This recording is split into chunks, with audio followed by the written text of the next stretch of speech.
because you said yes, and it's like, oh, I hit the button, so I can't stop it now. So we're kind Okay. of live. I'm a Mhm. trained professional, Ben. You can tell, right? Yeah, pretty much. I'm with the one and only Ben Tinsley in this special Saturday night edition of Just Joshing. Ben's got a Kickstarter going on called The Blonde Assassin, and I hear it's kicking all kinds of butt, good sir. Well, I'm hoping it's certainly getting attention, and that's what we're looking to do. So I'm really happy with it so far.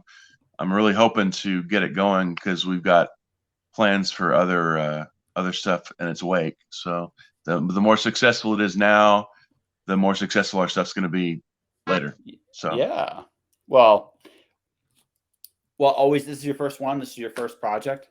first Kickstarter, yeah. Yeah. So, how has the experience been for you? Well, I had a couple of people helping me. I have Jason Doobie, my artist and comic publisher, who's helped me, basically helping guide the way, put the Kickstarter stuff together, and then there's Phil, who's working to get the, just basically to get word out, and whatever dark arcane magic you put into publicity and things that I've never been good at, but he sure can do his stuff. So God Well, bless him. that's the important thing, It right? is. Yeah, no, it is. Good people make for a great project, and even if like I said, I don't know where you're at right this minute because I'm a trained professional and stuff. No, I've had an incredibly busy week, but so have you. Like we've talked off the air with some other things going on. So it's hard juggling real life and trying to make all your different dreams come true too. Yeah, actually, I had I'm also a film actor, and as part of that, I do stage stuff, and there's this Zoom performances that I've been doing actually for some time now, and I had a pretty big one today. It's out of New York City, so I did that shortly before coming on here. So yeah, it can get busy. You That's good. don't even have to leave the house and it get too busy. So Well, oh yeah, no, it's insane how it works. I mean, I got a magic green screen behind here, so I mean, I'm causing all kinds of chaos and mayhem myself. So, do you, so with the Zoom stuff, yeah. on one hand, it's a cool blessing. Don't get me wrong, but I imagine that feels different, right? And I like, I, it would. I'm almost certain someone like you would enjoy a stage to perform what you're performing on Zoom. It's what I usually use Zoom for and my performances is the table read of a movie, and then the director calls and we work on my part. I get it to his satisfaction or her satisfaction, and then we do everything. But then we meet in person and we shoot it. So I mean that's so I get the stage in that regard. But this is different because everything's online, everything. But the good thing is I get to work with people across the country without Oh having to leave yeah, the house. So, and some of the best people to work with I've found on Zoom, and I've never read it in that sense, and a lot of good stuff out there. And I learned a lot about the industry just from meeting these folks, and kind of a lot of the same way I get ahead in comic book writing, because like the past couple of nights, since my mom had some medical problems, I had a deal. I think it was last night with it was a pretty good group of people on another show about the comic book, but a couple of these guys were like 5 or 6 years ahead of me in the biz, and I got to hear from their perspective, how things were going to go, and it was very respectful, and as they mostly are. I mean, I have a great time. I used to, before I went full time into full time comic book writing and full time acting, I was a newspaper reporter for 30 years. So, I know a little bit about the art of the interview. So I'm very appreciative of the niceness from which people come, because they're about the Blonde Assassin project, and they want to know stuff, and they're just guys like me on the other side. So well, I think so. I've had these big thoughts when I've done these podcasts, or and we'll see what you think about this. So I think technology has made it in such a way that everybody has a lot more access. I think Tons. that's a wonderful thing. Like, okay, I mean, I wish this was in person, don't get me wrong, but the opportunity I have to actually meet and talk with you on this show is a pretty cool opportunity from where I sit. As you so eloquently put it, from the comfort of my own home, I have met people that I may have maybe stumbled into in a convention years ago, right? And that's a really, I think that's one of the great things.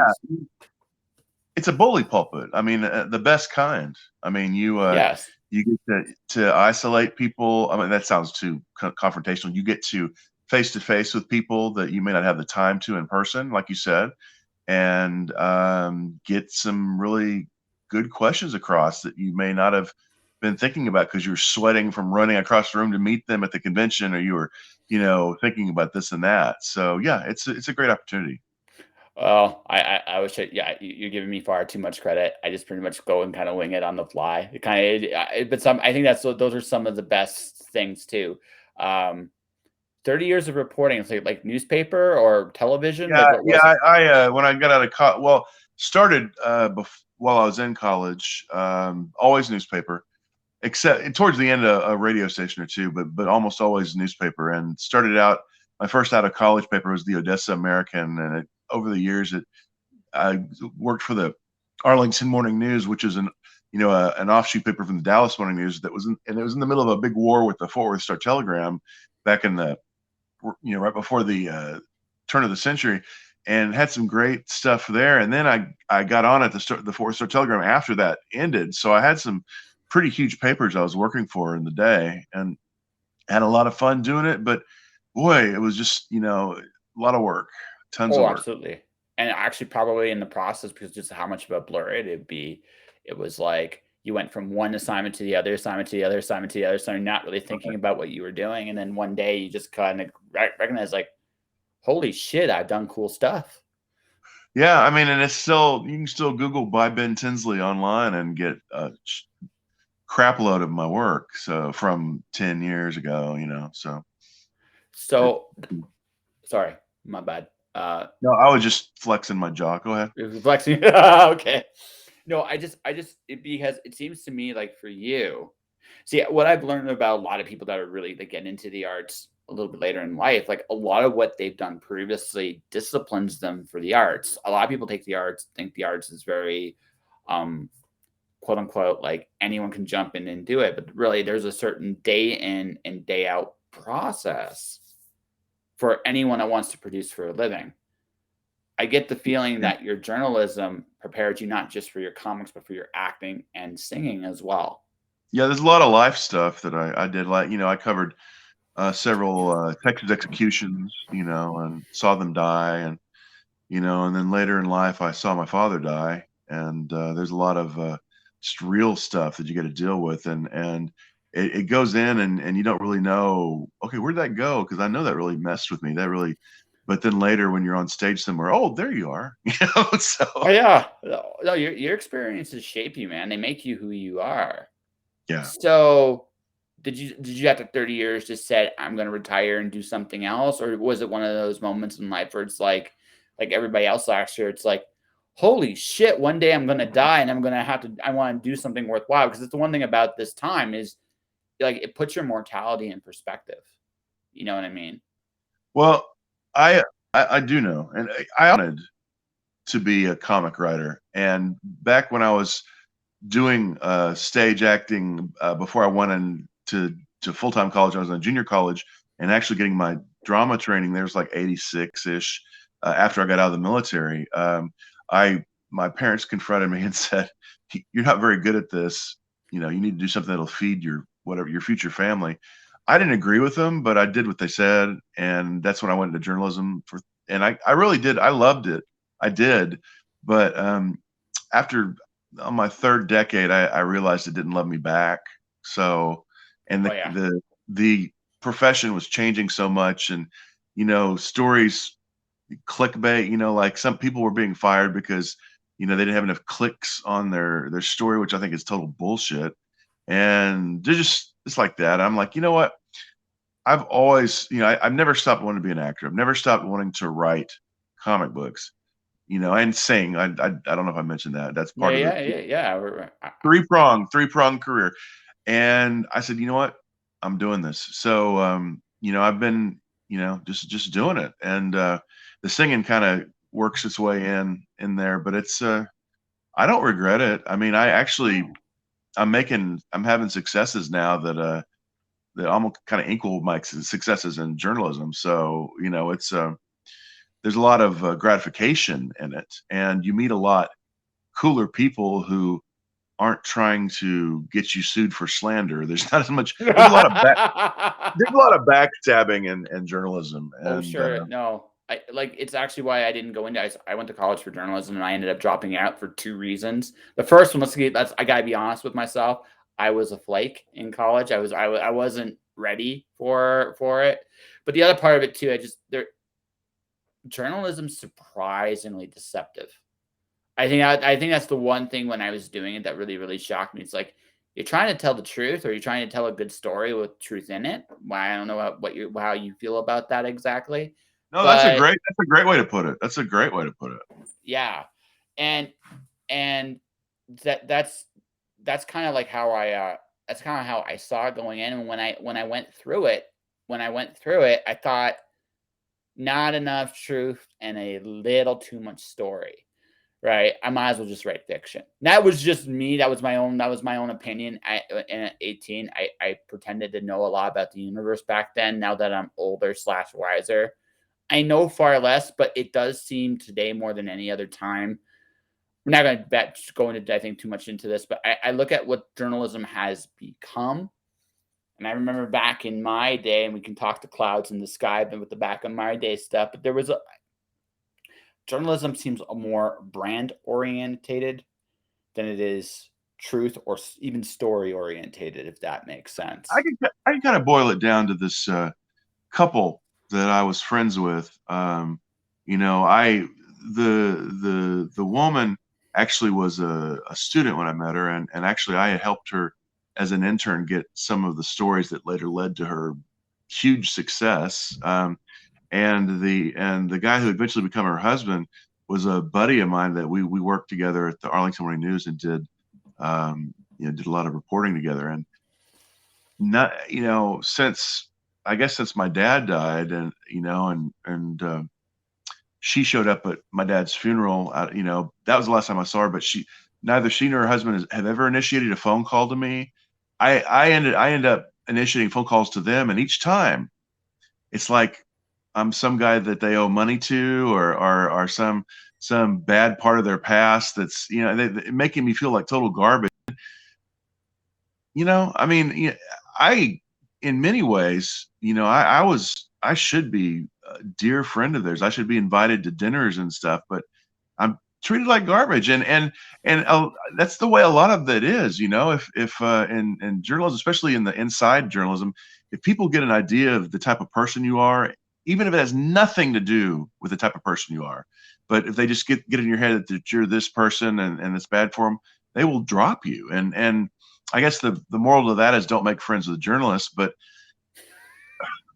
I've had so many horrific experiences just trying to do my job as a reporter, just trying to put as much love as I can into it. And one way or the other, it just been thrown back at me. So yeah. Now since I've been in acting and comic book writing, I've got pals.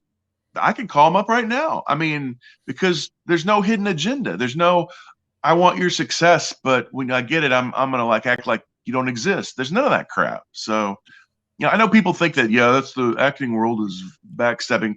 Not the part I'm living in right now, and I know a lot of people. So, Oh, I think this is how I look at the arts.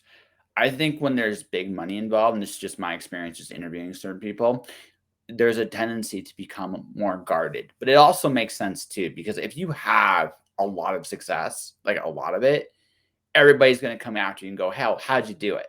Right? How did you do it? Right?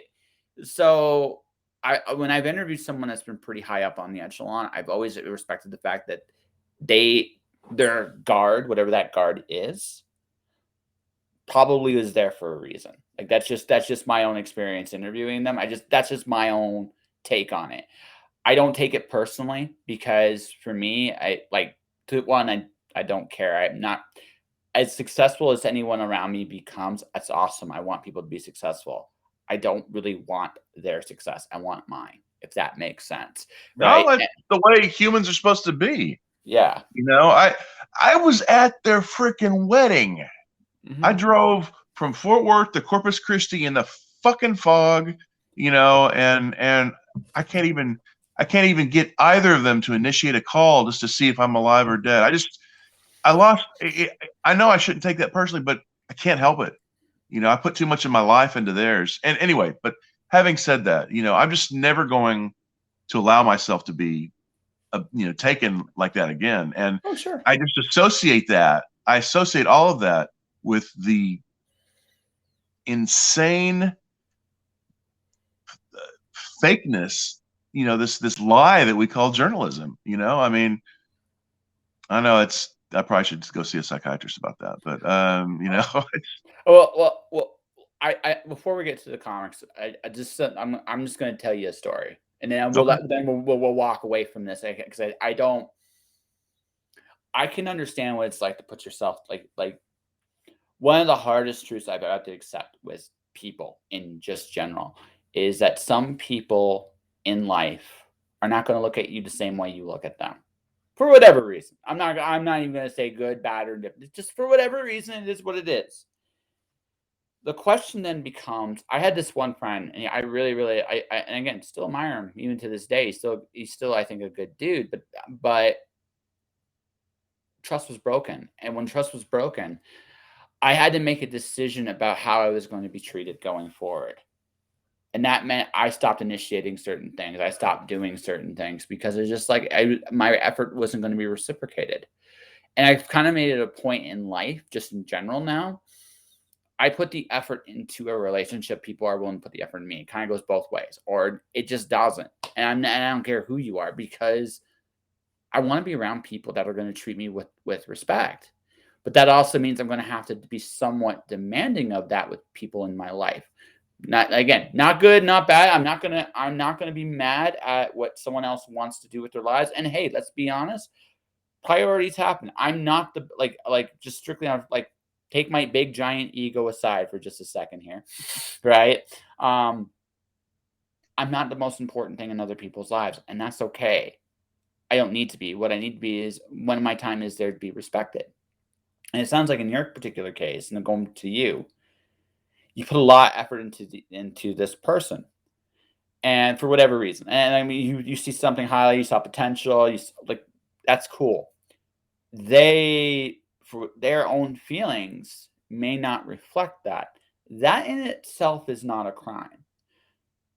Where I think you what I think you have, and this is where the psychologist will probably tell you the same thing I am, is this is about how you want to be treated going forward, right? yeah, You have to be willing to let that idea of that person go and let the person just simply be who they are. That's it. And let them, at the end of the day, people do exactly what they want to do. I've learned this. The only question that really needs to be asked is what want are they serving? And if you're able to, and if you can look at it like that, it might be easier to forgive them. I'll be honest with you. It hurts a lot because Yes, it I does. really love those two, and Yeah, no, and I and get, I they get it. just I'm not worth the shit on the shoe, you know. So And I get that. So this is about you. Let's just make this about you then. okay, How do you want to be treated? And with whatever, right, right? How do you want to be treated? And here's the thing, right? The ideal of what you have with that person and those people is not what they have of you. And again, this is the one thing. This is the one thing you have to be. You have to understand. This is the part you have to be like, I'm okay with this. They don't have to look at you the same way. Like doesn't there's no obligation to it. But where I'm going to go, like, be empathetic because I know what that's like. I understand what that pain is like. You have to let the idea of them go, of how you have them in your head. And when you do that, you might be grateful for what you had. You usually be more grateful for what you had and leave room for better people in your life because then straight up, you deserve it. I appreciate that. Wow, this is so not a comic book show topic. No, it's not. But we went down. No, this is just Yeah. we went here, so we're just going here, and I just want to. We'll go back to comics. Don't worry. Oh yeah, no. I mean, it was great advice. I was like, Yeah. wow. It just anyway. So Yeah, I've done this in a lot of shows. The last one I just put up today, I mean, when you get to part 2 tomorrow on the audio, we talk about expectations with people and themselves. It's just something I just see. No, I'm just giving you that advice because I learned this a lot. Like, people do what they want, you included. What do you really want, man? And don't settle for anything less than that. You do that, and that's everything: friendships, relationships, career, all those things, because you don't this is your only life, my friend. You might as well get what you want. that's true. Because, yeah, life is short. Very And much. yeah. And look on the bright side. I might have saved you some money. I might have saved you some money from going to a shrink. Could be. It Never. could be. But if you need to work it through, by the way, all means, shrink, preacher, whatever works for you, go do it. All right. So I'm going to ask this then. Okay. I always ask, let's go to comics now. Okay. What was the comic you read that made you say, "Oh man, I wanted to do this"? Because we all got one. Something with Batman in it, I'm sure. Something. Is there like a favorite Batman story of yours? I know because I love all of them. I mean, with the exception, I mean, and historically, I love the goofy ones, But I remember, a lot of the Denny O'Neil stuff. I was reading at the same time I was watching the Batman TV show, and I was like, why is the TV show so goofy? And then when I was in, I think it was AIT for the National Guard when uh, Frank Miller's Dark Knight came out, and I remember reading it, going, "How come he's older? I thought this was, I didn't really, the whole Elseworlds thing just hadn't really sunk in, and it was great, it was awesome, but it didn't blow my mind the way it blew others because my mind had already been blown by Denny O'Neil. So, Denny O'Neil is one of the all-time greats, like straight up. Like, so that era you're talking about might be the best era of comics. Might be. Because you mentioned Dark Knight Returns. Watchmen was out at the same time. You also yes, had American Flag. You had Crisis on Infinite Earths. You had John Byrne and Chris Claremont's X-Men. You had Peter David's Hulk. You had Dennis O'Neil's Batman. You had John Stranger's Suicide Squad. Right, and you had Keith Giffen's Justice League. and there was some good shit back then. Hellblazer too. Yeah, absolutely. John Constantine, yeah. Yeah, no, there was some good shit back Swamp then. Thing by Alan Moore, yeah. Yeah. Killing Joke. Yeah. It was a good time. It was a good era. Right? But very good era. Times have changed, and the way people look at that is changed too. So in a way, it's changed that era a little bit, Well, so everybody knew Watchmen was great. Everybody, right? Dark Knight Returns was also considered great, although I would argue most people would give the edge to Watchmen. Most would. I just think about, like, as a complete package, Watchmen's amazing. But you look at that era, there were so many good books in that era that you didn't realize how great they were until they were gone. And it was like, there's been other good eras since. I think the Image era of the early 2010s is great. I think like the late 90s after Marvel went bankrupt era is actually a really neat era as well, because it was really neat to see how comics pivoted. And I think the current era of comics is awesome because we are in the Kickstarter era, and holy shit, there are a lot of good books in right now in Kickstarter, yours included. Oh, thanks. I I don't know, the Kickstarter thing. I kind of thought it was for us, for the little guy, but then I see these big companies doing it too, and I'm like, hey, you got this whole company to do with. We've got this. Knock it off, but they don't knock it off. So Yeah, but you don't. But think about that, what that actually means for a second, okay? I want you to think about this, what that actually means. That means in one very real way, you're on the same level they are. Right? Think about that, right? Because if they were so big they didn't need it, they wouldn't be there.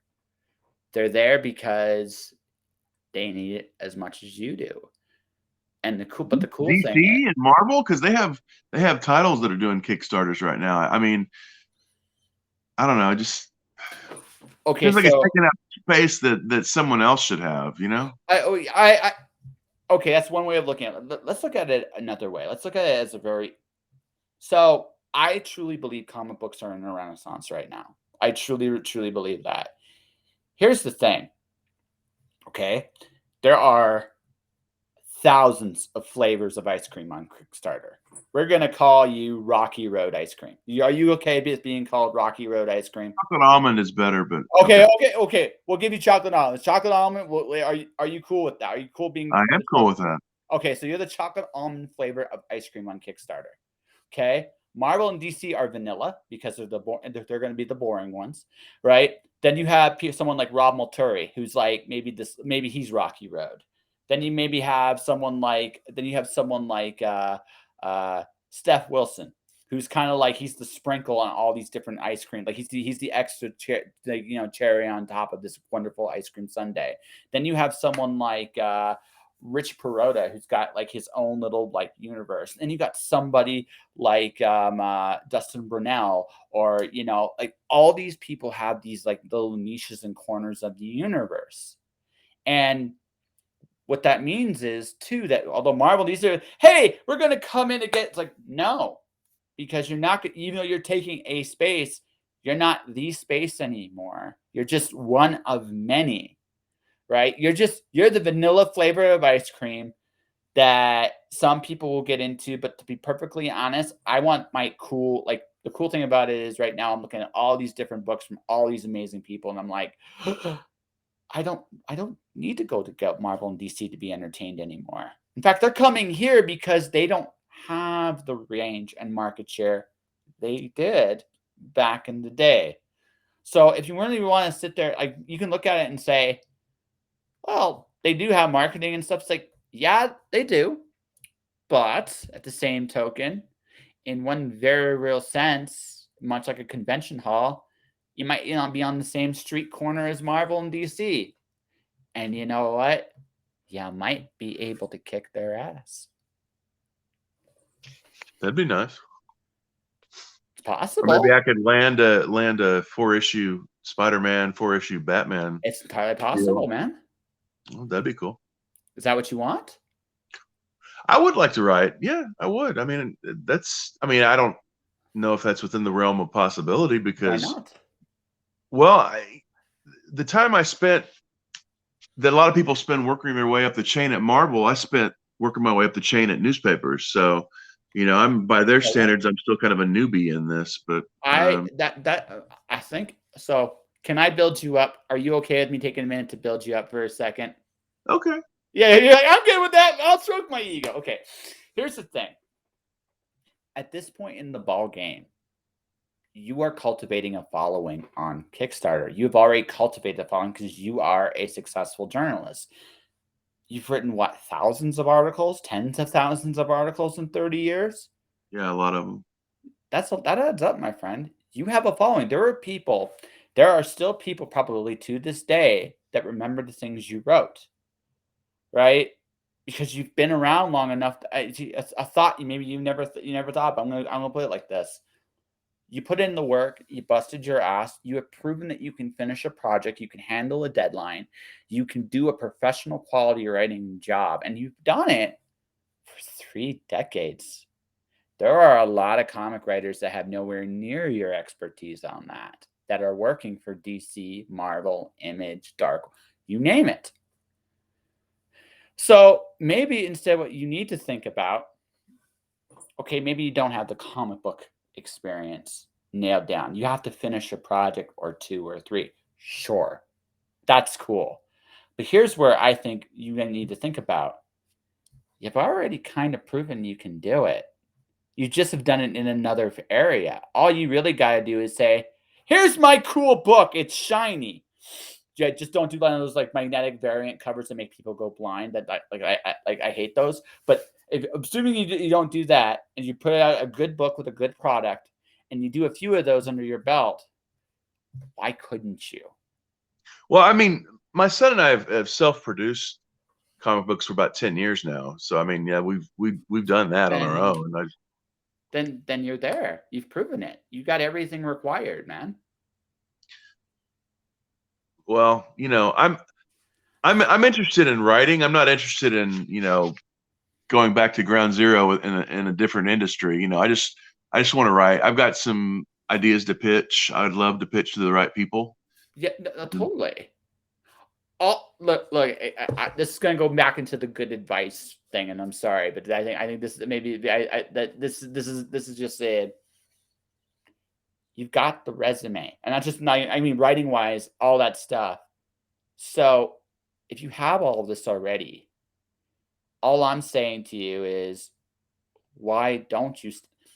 It takes confidence to go up to, say, I don't know who's in charge of DC anymore. It used to be Dan Didio, but it's not him. We'll just say Ross Ritchie at Boom. Because I know Ross is still in charge of Boom.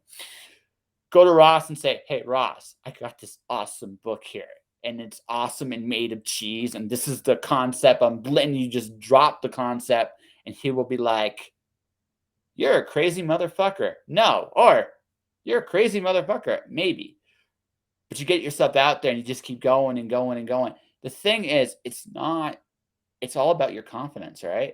If you can go out there and just say to yourself, I can fucking do this. Who knows where tomorrow can lead you, man? It's just about, again, going back to something I said very early. What do you want to accomplish? And there's no reason why you can't do it, because you're Ben fucking Tinsley, writer extraordinaire. And actor. An actor and singer and all around badass.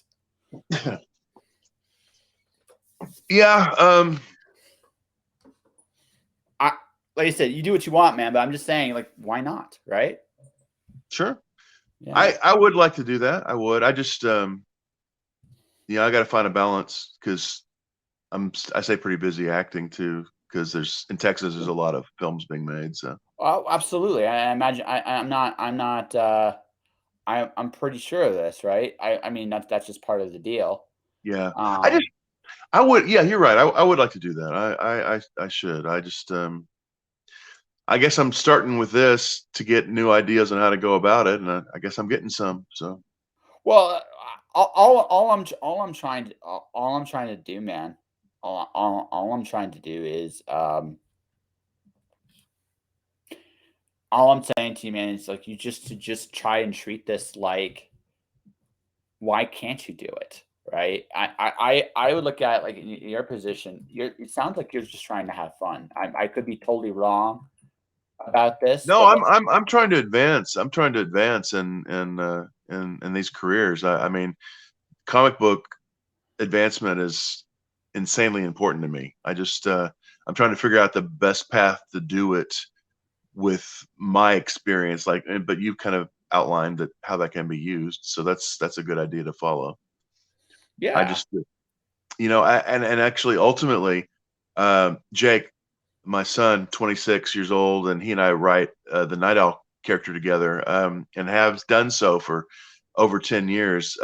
He and I want to try to do a small film, like a 30-minute film, casting the character Night Owl And I actually, my second son, Camden Lee, he's going to probably end up being that character, that playing the Night Owl character. So I'm kind of got my whole family involved in it. But somewhere along that, in the middle of all that, I'd love to pitch a Batman story Yeah, then go pitch or Batman. Spider-Man story. So Batman, Spider-Man are your favorite too? They're the ones that I want to go after, but I'm pretty much good with any character in any of the big two. You know, So my dream is Green Lantern, because I'm a Green Lantern nerd. I'm a total Green Lantern nerd, and I'd have a lot of fun with that. But do you know what the other one today, the one I would totally love to do just for a little while is from Marvel, would be Unbeatable Squirrel Girl, because it's like the silliest comic ever, and I'd have a blast doing it. I look at it like this. For me, I have my own specific goals writing wise, and I'm pursuing those right now. Right. Right. understood. Yeah, yeah. But I have my own goals. But what I'm trying to do, is what I but the thing is, I'm looking at these things as possibilities, and I always look at my career like my career steps. It's like, okay, this is the big thing I want. What little steps can I take to get to this place I want to get to? And I just start doing those things, even if I don't know everything. I just go and try, because I'm like, well, I don't know if I'm qualified, but I've never let that stop me before. So you might as well just just go and see where you land, and you might end up somewhere pretty cool. Have you read the DC versus Vampires? I have not yet. No. Oh, damn it! There's a great turn I wanted to tell you about, but if you haven't read it, I can't Go, tell you. go ahead. Spoil it. Don't knock yourself out, man. Just Hal lay down. Jordan's one of the vampires. He uses the ring to. Someone got to him, and then he uses the ring to filter out the sun so he can appear in the sun. It's a shocking turn. Yeah.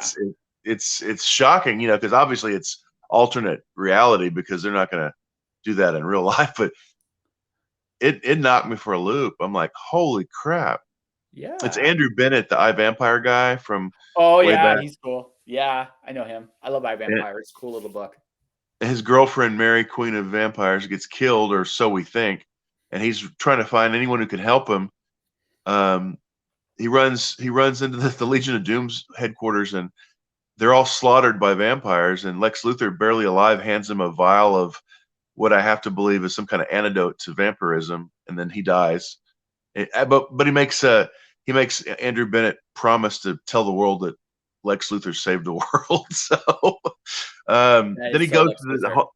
he goes to the Hall of Justice, and Green Lantern float, in the sun, he floats outside, and he goes, Andrew Bennett. And I remember thinking, okay, that's weird, because how would he know who Andrew Bennett is? But then I just said, okay, whatever. Maybe Bruce Wayne just gave him a briefing or something. And I was paid off for that gut twitch when it turns out he's one of they've got vamps in all high positions everywhere. They're about to just take over everything. So That's really cool. And this is Jag Trust. Jag Trust. Yes, we're talking about vampires and comics right now. Vampire is a great little book. I mean, if you want, that's probably like the classic one. I love the J.M. DeMatteis version of it, but that's yeah, that's me. the best. That's the best. Yeah, yeah. Um, but the in terms of other vampire comics that I kind of dig, I actually didn't mind Modern Buffy. I didn't mind the modern take on Buffy Boom did. It's actually pretty good. The alternate universe thing where there's different Buffys from different realities. Uh, that might have been Dark Horse. No, yeah, Oh, maybe it's Boom, because I only did like the first 8 issues or so. But oh. yeah, there's some that was Well, really cool. they've got new Buffy who's like in high school, but still in high school. But she meets Buffy from the original show. So I mean, Oh, I haven't seen that. Okay, it's that like sounds an really Earth One, cool. Earth Two thing. It's pretty cool. It's pretty Oh cool. yeah, definitely check that out. Yeah. So this has been Tinsley Jag. We're talking comics, and I've been quietly encouraging him to go for all his crazy dreams. So I don't know if he likes it or he wants to punch me yet, but I think we'll figure that out as time goes on. I'm But good. but like I said, you act and you sing as well. So again, like acting? It sounds like again, once you left journalism, you decided to go into like again more artistic. Did you always sing? Did you always act, or did Yeah, you I always was I want? was as a kid, I was a member of the Texas Boys Choir, and in the '70s toured the country with the choir, performing in various cities and such. And so I was classically trained as part of that, and I never lost that itch to do that. And the same thing about the same time I did some stage stuff, and it's the same. I got my first appearance on a TV show. I just the itch, just got to do it, you know. And when I was in journalism, I got to be on TV talking about my stories, but it's not the same thing. No, So it's very different. Like yeah, when you're I've done a little bit of film work as film crew, and I get like actors have it's the most fun job because you can literally be anything. There's a lot of work that goes into acting. Don't get me wrong, but when you get to when you're in front of the camera, you're pretending to be a spy. You're pretending to be a bad guy. You're pretending to be a good guy. You're pretending to be a drug dealer. You're pretending to be a doctor. You're pretending to be a politician. Every role is a different challenge and a lot of fun because you get to tell different stories in really, really fun ways. well, one of the things that the encouragement that I thought the universe was giving me when I was still in journalism was when I was at the Arlington Morning News. We were all part of the same company as the Dallas Morning News. It was owned by Belo at the time, and we would get camera training because we all ended up going on the TXCN news show to talk about our stories. So they'd book us, and we do some screen tests, and they tell us what our weaknesses were and what we need to work on it. And so I was with a group of people. They all went in and came out saying, yeah, he said, I need to do this, I need to do that. And boy, they're so tough on us. I went in there, and after my test, they go, you don't have any fear of the camera. There's nothing we have to tell you. And I was like, okay, you know, and That's I awesome. guess I don't. So I guess that was like the universe going, go on, do what you want to do, you know, because Yeah.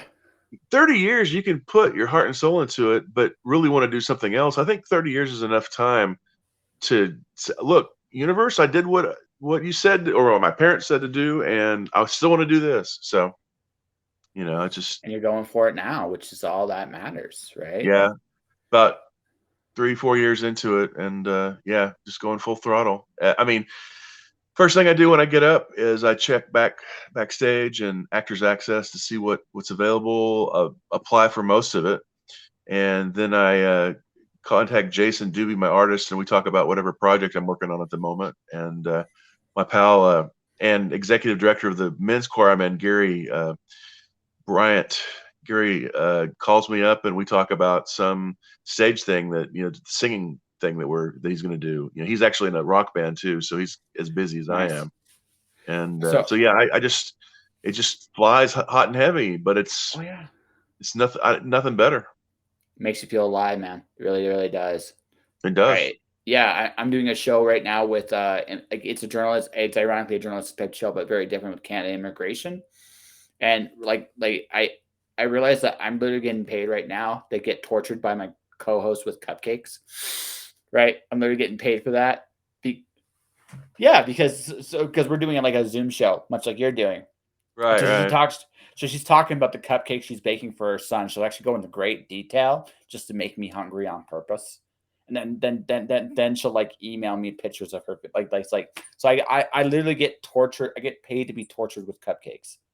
I think that's a pretty Well, cool if you're like gonna get paid to be tortured, be paid to be tortured with cupcakes. uh, That's my motto. that's right. That's right. Unfortunately, I can't eat cupcakes because I'm on a keto diet now, and so I have to. There's certain candies that I can eat that are sugar and mostly carb free, but not cupcakes. Those days are over. I know a place where you could eat cupcakes, my friend. I don't know if you did. I'm sure they exist in Texas.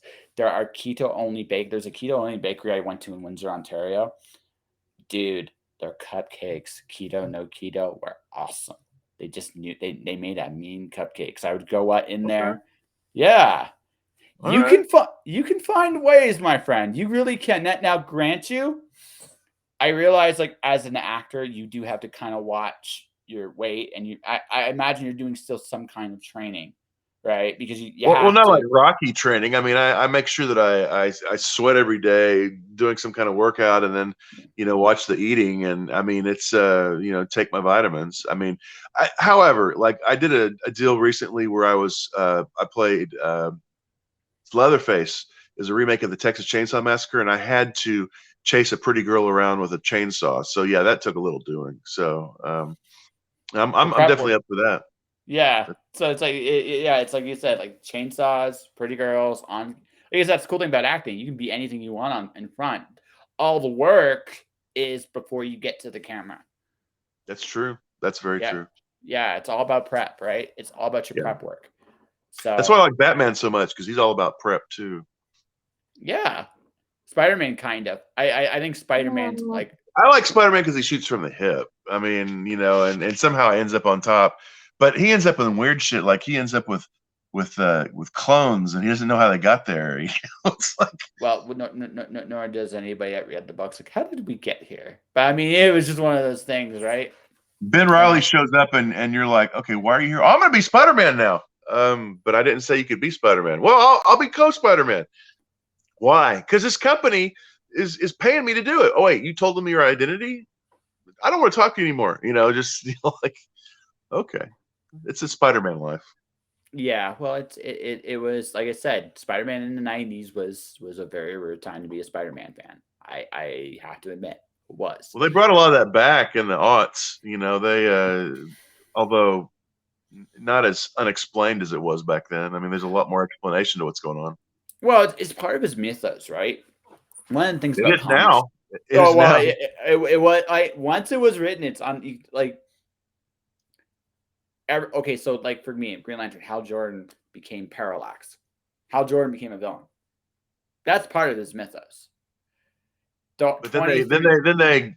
they kind of wrote it away a little bit with Parallax. Yeah, but they changed Parallax origin so it kind of fits. But if you sit there and think about it, I grew up with Kyle Rayner. He's my Green Lantern because that's what I grew up with. But at the same token, that doesn't take away from the fact that some people know Hal is a villain. Just the way it True. is. It's It's in true. Spider-Man, same thing. Hey, Scarlet Spider, prior to the reveal, was actually a neat concept. I actually thought it was a neat. It was bold that they tried it. The execution of it was terrible, but it was terrible both ways.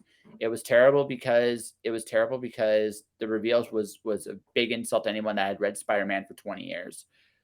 And then afterwards, when they undid it, well, the clone had actually developed his own following. So then you crapped on them too. So it was like, um, so but again, there's a whole bunch of readers that grew up with Scarlet Spider. So I mean, that's how it is. I think the cool thing about comics is we all have our runs. Like that's my run of, Sure. and you can have that for good. You know what I mean? I agree. Mm-hmm. The yeah, it's about just writing what you really want to write, and then making it stand, and then whoever stands with it, that's your following. Well, this is where I think comics and publishing should be to more like traditional publishing, book publishing should be closer. I think comics do a misservice to a lot of its creatives. Yes, you want to promote Spider-Man as your intellectual property, but there's different runs of Spider-Man. There's Nick Spencer's run of Spider-Man. There's J. Michael Straczynski's run of Spider-Man. There's Peter David's run of Spider-Man. And everybody's got a favorite run. Why fight it? Just go into it, embrace it, right? Right? For some people, Ultimate Spider-Man's Brian Michael Bendis run is the definitive Spider-Man story. Don't fight that. Market it, right? Some people, it's J. Michael Straczynski. Don't fight that. Market it. Because also, you would give someone like you who wants to do Spider-Man someday, it's like, you know what? I can tell my version of Spider-Man. There's some things I'm not going to be able to do, and you accept that. But I can tell this really cool story. And even if everybody hates it now, because there's always that risk, somewhere down the road, someone's going to be like, hey, I like this, and this was brilliant. And then you'll have your own little section of the universe that's your run of Spider-Man. I think probably like from a publishing standpoint, it would make the brand bigger if not only do you build the character, but also the creators that do it, because you never know where the creators go from there. That's true. Although some have gone in the toilet, but Sure, you but I know, mean that's life, right? Now everything. Sometimes it goes like this. Sometimes it goes like this. yeah, But I mean that's part of the risk you take, right? I mean, if you didn't want to, there's no such thing as a calculated risk. Life is just risk all the way through. true. That all that all said, right before we get to your, I did have one question about your music. What do Okay. you do, and do you always have a song in your head?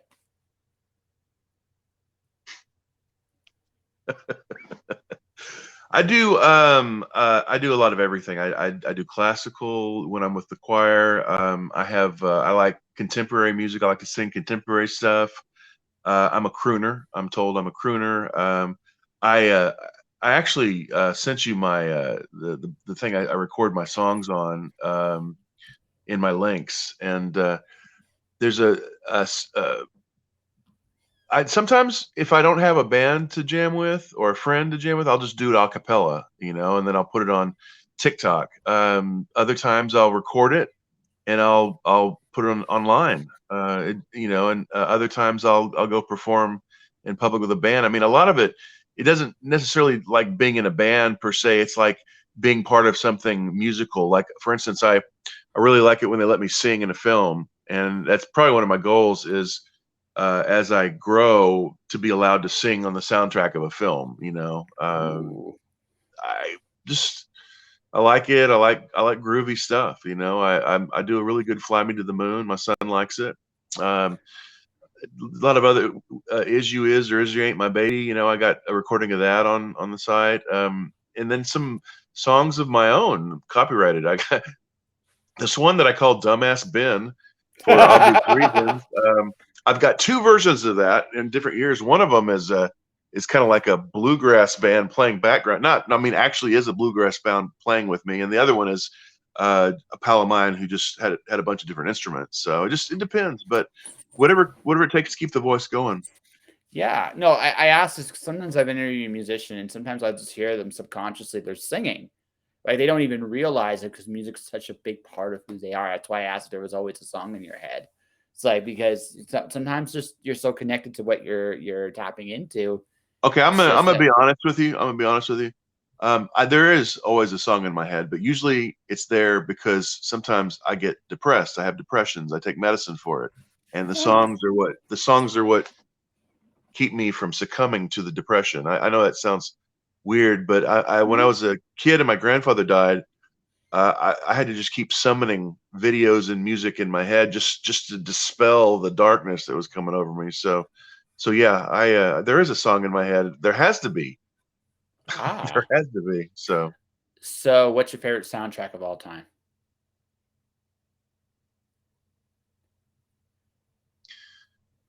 soundtrack.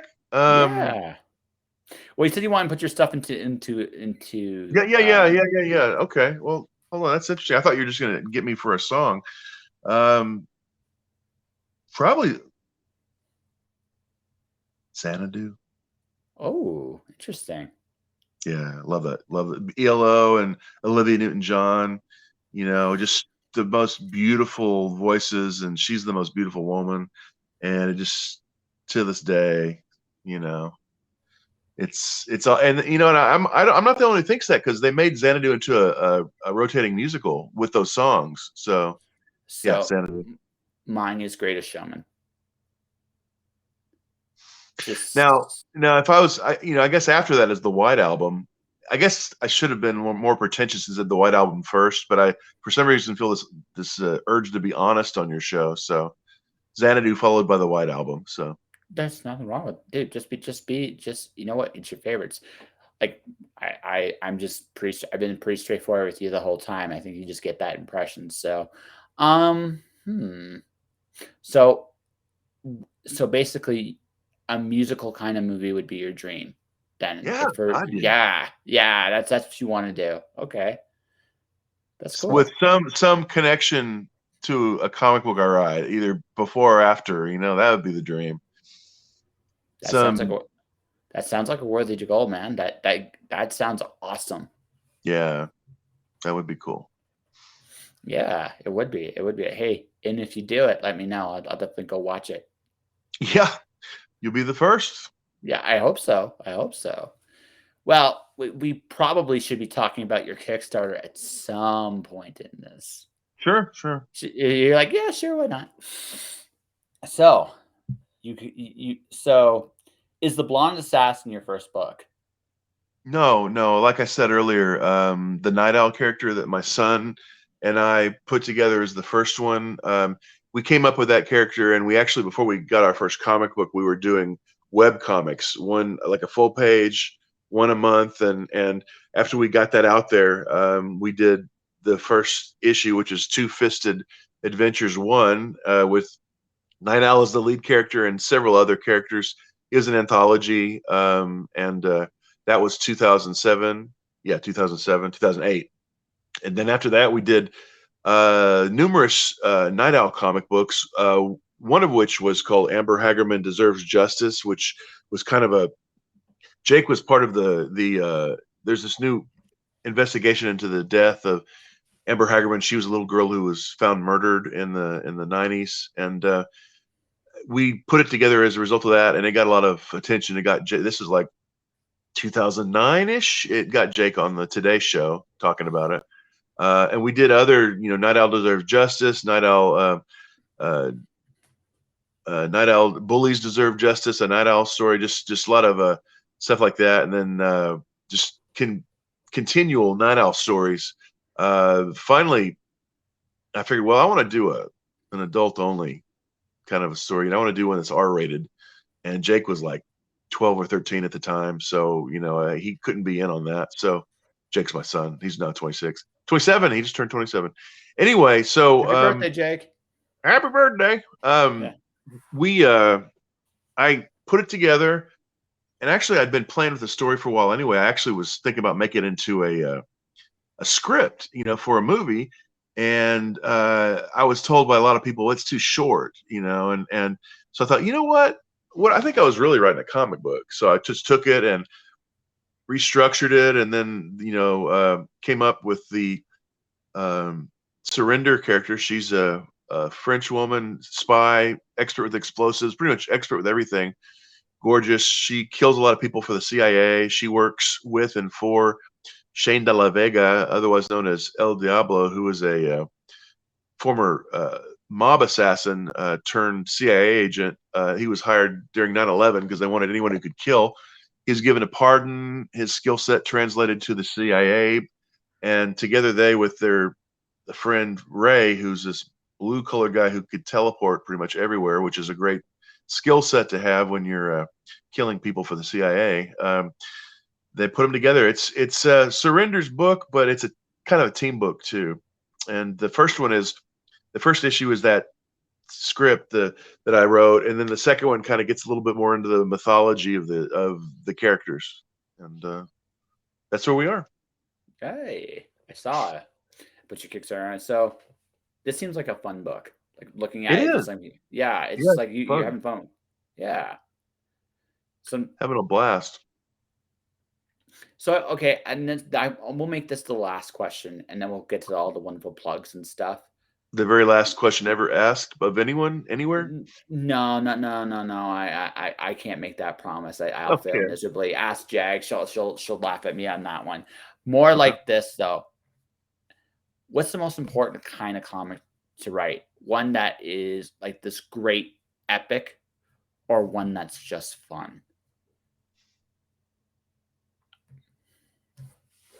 I think if you write one that's just fun and it's true to you, it will be epic. I agree with that, actually.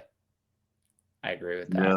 Because I don't think epics turn out going, okay, we're going to be epic. I mean, just more than 100 people go, hey, that's pretty good. And then 200 more people go, hey, you're right, that's awesome. And then so yeah.